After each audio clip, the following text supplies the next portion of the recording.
नमस्कार। आप सभी का संस्कृत साहित्य चैनल में स्वागत और अभिनंदन है। आज हम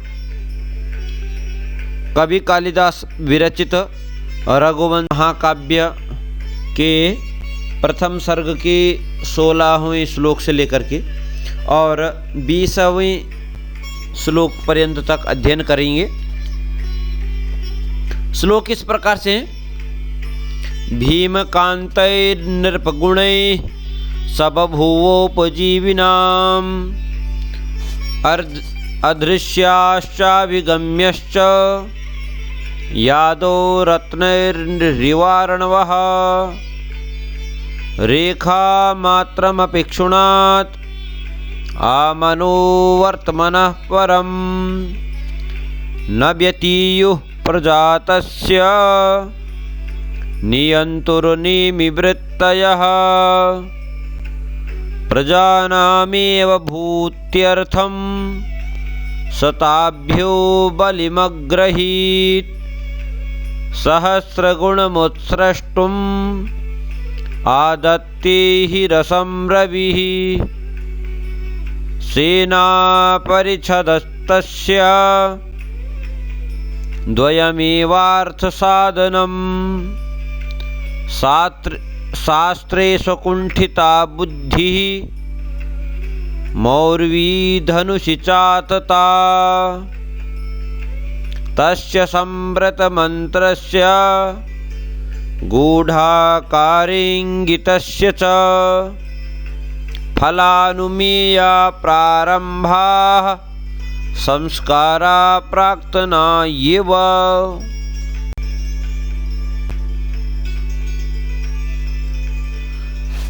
श्लोक 16वां श्लोक इस प्रकार से कि भीमकान्तैर्नृपगुणैः सबभूवोपजीविनाम् अदृश्याश्चाभिगम्यश्च यादो रत्नैर्निवारणवः। प्रस्तुत श्लोक का अन्वय इस प्रकार से कर सकते हैं।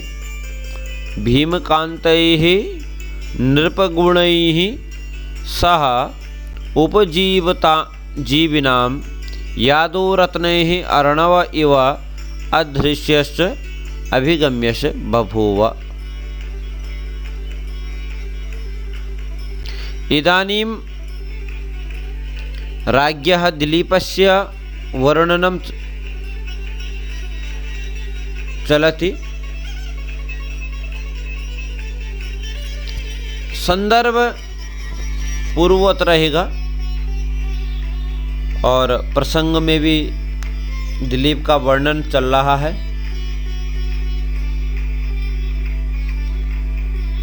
व्याख्या आप प्रस्तुत श्लोक का इस प्रकार से कर सकते हैं। कह रहे हैं कि जैसे सागर में परम मनोहर मुक्तादियों के द्वारा उस सागर का आश्रय लेते हैं, परंतु भयंकर तिमी झसादि अर्थात बड़ी बड़ी तिमी तिमिंगल मगरमच्छों के कारण वह ऐसा सागर क्या होता है, बड़ा दुर्गम माना जाता है। तथैव उसी प्रकार से राजा दिलीप भी अपनी करुणा चतुरता आदि के द्वारा प्रजा का आश्रयणीय था और अपने द्वेषियों के लिए दुस्सह तेज और प्रताप के द्वारा उनके लिए भीम अर्थात अच्छे भयंकर दर्शन होते थे। ऐसा श्लोक का आशय है। देखिए, अभिप्राय इस प्रकार से आप कह सकते हैं कि सराजा अर्थात राजा दिलीपः रत्नाकरवत् अतिगंभीरः सत्वः मुक्ता एव।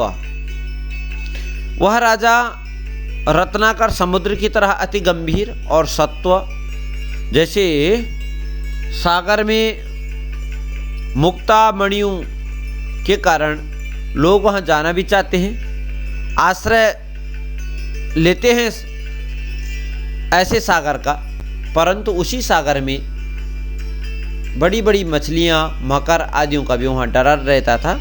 तो राजा दिलीप क्या हैं, अत्यंत गंभीर हैं, सत्व हैं, और यही गुण लोगों को, प्रजा को अपनी तरफ आकर्षित करते हैं।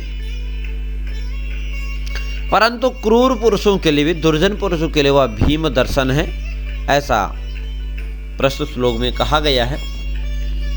श्लोक में उपमा अलंकार है, गुण प्रसाद, अर्थ व्यक्ति, रीति वैदर्भी है, अनुष्टुप छंद है।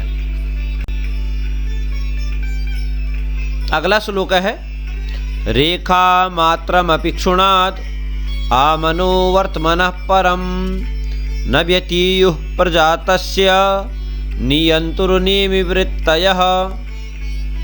प्रस्तुत श्लोक का अन्वय आप इस प्रकार से कर सकते हैं, नियंतुः तस्य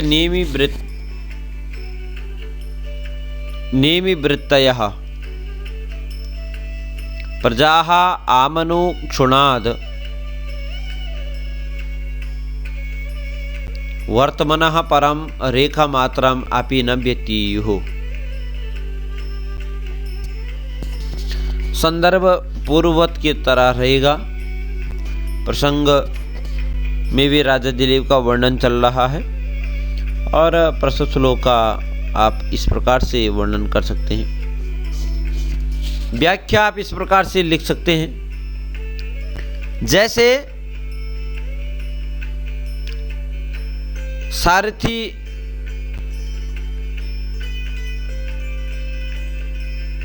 अपने कौशल के द्वारा रथ के पश्चात में आने वाली चक्रधारा आगे को बढ़ती रहती है, उसी प्रकार से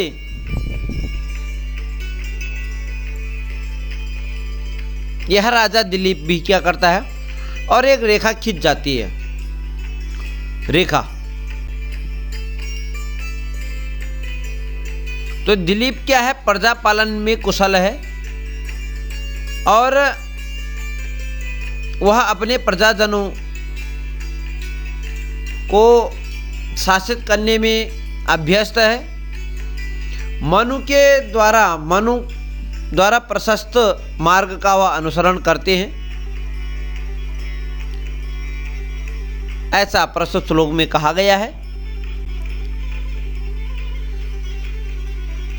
भावार्थ आप इस प्रकार से कह सकते हैं कि उस शिक्षा करने वाले की प्रजा मनु के मार्ग अभ्यास की हुई रथ की पहियों की भांति चलने वाली रेखा मात्र भी भार नहीं गई। रेखा मात्रम अभी क्षुणात् आमनु वर्तमानः परम, जो मनु प्रशस्त जो मार्ग था उसको, उस मार्ग का अनुसरण किया राजा दिलीप ने।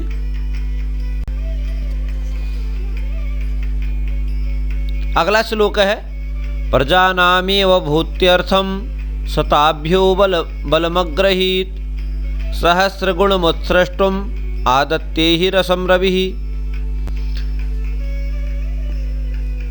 प्रस्तुत श्लोक का अन्वय आप इस प्रकार से कर सकते हैं, सब प्रजानाम एव भूत्यर्थम ताभ्यः प्रजाभ्यः बलम अग्रहीत निश्चयेन यतः रविः सहस्रगुणम् तथा उत्सृष्टुम रसम आदत्ते।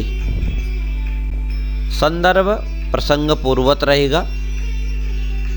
प्रथम सर्ग में भी राजा दिलीप का वर्णन का प्रसंग चल रहा है। व्याख्या आप इस प्रकार से कर सकते हैं,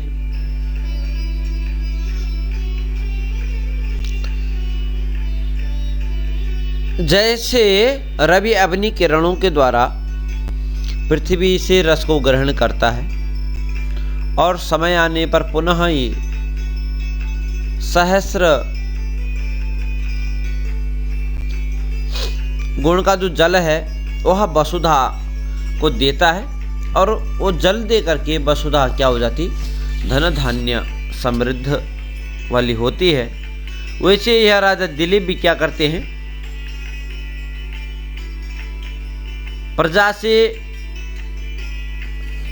बलि अर्थात टैक्स लेते हैं और समय आने पर क्या करते हैं, उस जो कर है उसके सहस्त्र गुण दे देते हैं, जिससे प्रजा में सुख समृद्धि बनी रहती है। प्रस्तुत श्लोक में उपमा अलंकार है, गुण प्रसाद है, वैदर्भी रीति है और अनुष्टुप छंद है।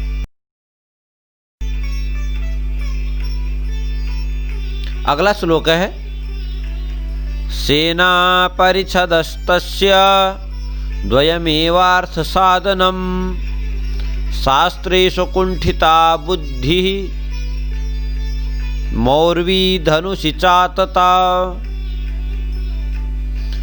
प्रस्तुत श्लोक का अन्वय इस प्रकार से कर सकते हैं, तस्य दिलीपस्य सेना परिच्छदः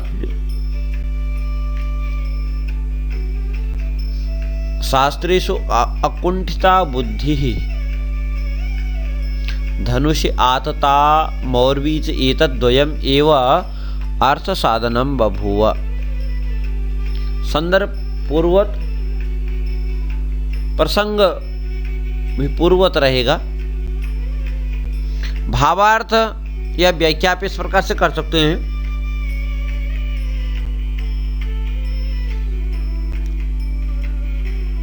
राजा के द्वारा छत्र चामर की तरह सैन्य भी अवश्य ही रक्षणीय रक्षा करनी चाहिए। ऐसी चतुरंगणी सेना की वह रक्षा करते थे।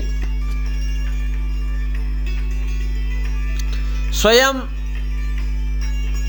जो राजा दिलीप थे वह संपूर्ण अपनी भुजों से समस्त पृथ्वी पर शासन करते थे,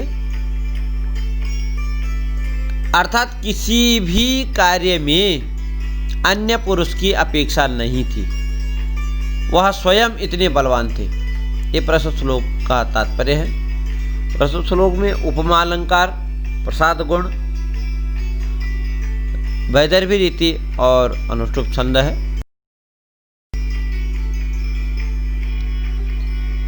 अगला श्लोक है, तस्य संवृत मंत्रस्य गूढ़ाकारिंगितस्य च फलानुमेया प्रारंभाः संस्काराः प्राक्तना इव। संवृत मंत्रस्य गूढ़ाकारिंगितस्य च तस्य प्रारंभः प्राक्तना संस्कारा एवं फलानुमेया बभूव। ये प्रस्तुत श्लोक का अन्वय है। संदर्भ प्रसंग पूर्वत रहेगा। व्याख्या इस प्रकार से कर सकते हैं, कह रहे हैं कि जैसे पूर्व जन्म में अर्जित कर्म इस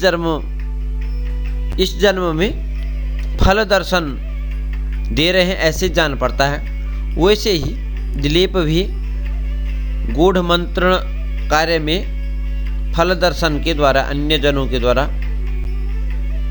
ऐसा और उन्हें फल की प्राप्ति हो जाती है। फलानुमेया प्रारंभा संस्कारा प्राक्तना इव, ऐसा मालूम पड़ता है। अर्थात गुप्त भेद रखने वाले अथवा बाहर भीतर भावों के जो चिन्ह छिपाने वालों के काम पूर्व जन्म के संस्कारों से जाने जाते थे। प्रस्तुत श्लोक में यह कहा गया है। श्लोक में उपमा अलंकार है, प्रसाद गुण है, वैदर्भी रीति है और छंद अनुष्टुप है। आप सभी से अनुरोध है, आप वीडियो को लाइक अवश्य करें, अपने मित्रों को शेयर करें और सब्सक्राइब जरूर करें। धन्यवाद, नमस्कार।